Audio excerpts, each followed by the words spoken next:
प्राचीन भारत में एक छोटे से राज्य की एक सुंदर और बहादुर रानी, रानी दीपिका, का शासन था। रानी दीपिका अपने राज्य की न्यायप्रियता और साहस के लिए प्रसिद्ध थी।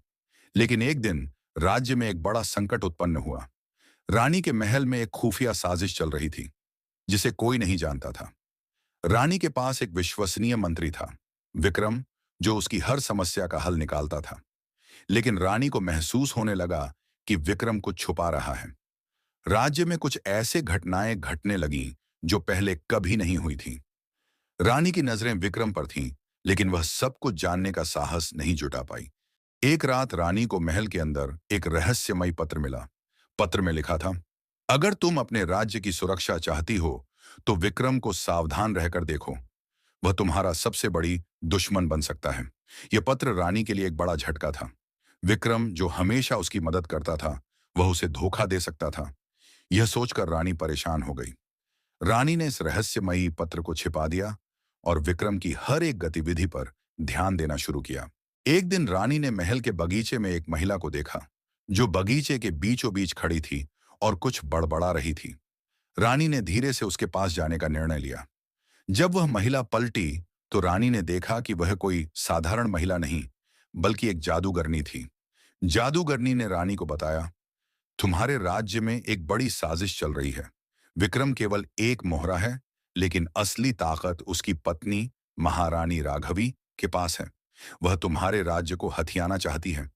यह सुनकर रानी की आंखों में आश्चर्य और डर दोनों थे।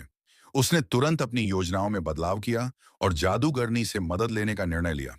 रानी दीपिका ने महारानी राघवी और विक्रम के बीच की साजिश का पर्दाफाश करने के लिए अपनी गुप्त सेवकों को भेजा।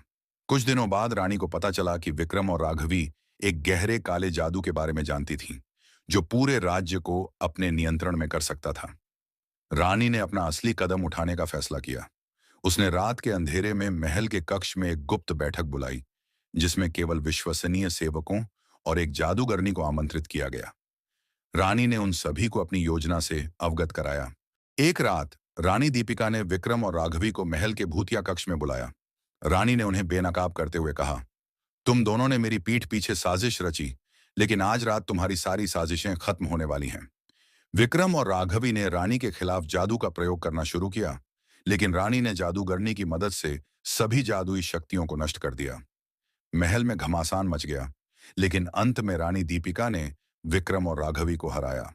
रानी दीपिका ने विक्रम और राघवी को उनके अपराधों के लिए दंडित किया और राज्य में फिर से शांति स्थापित की। राजमहल में सब कुछ सामान्य हो गया, लेकिन रानी दीपिका का दिल अब भी यह सोचता था कि क्या वह सही कदम उठा पाई थी।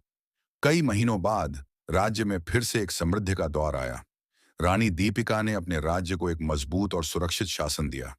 उसकी बहादुरी और सूझबूझ की कहानी पूरी राज्य में फैल गई और वह हमेशा के लिए अपने राज्यवासियों के दिलों में जीवित रही।